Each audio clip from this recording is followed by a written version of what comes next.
সূর্যরশ্মি থেকে সৃষ্ট বিকিরণের প্রভাব নিয়ে মাথা ব্যথা শুরু হয়েছে ইউরোপের উড়োজাহাজ নির্মাতা প্রতিষ্ঠান এয়ারবাসের। প্রতিষ্ঠানটির A320 মডেলের উড়োজাহাজে শনাক্ত হয়েছে সফটওয়্যার সংক্রান্ত বড় ত্রুটি। এ নিয়ে হইচই শুরু হয়েছে বিমান পরিবহন খাতে। এ পরিস্থিতিতে বিশ্বজুড়ে যাত্রী নিরাপত্তা নিশ্চিতে ইউরোপীয় বিমান নির্মাতা কোম্পানি এয়ারবাস তাদের A320 জেটের বড় অংশে জরুরি সফটওয়্যার আপডেটের নির্দেশ দিয়েছে।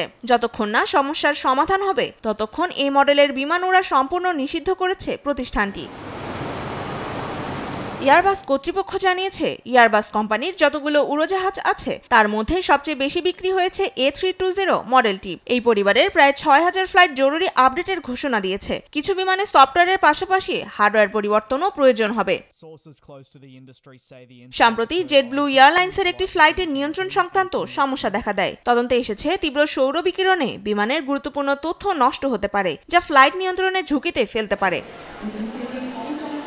বর্তমানে বিশ্বের যুক্তরাষ্ট্র, যুক্তরাজ্য, ভারত, জার্মানি, ফ্রান্স, জাপান সহ আরও কয়েকটি দেশে এ মডেলের বিমান রয়েছে। ফলে সবগুলো বিমান আপাতত চলাচল বন্ধ রেখেছে কর্তৃপক্ষ।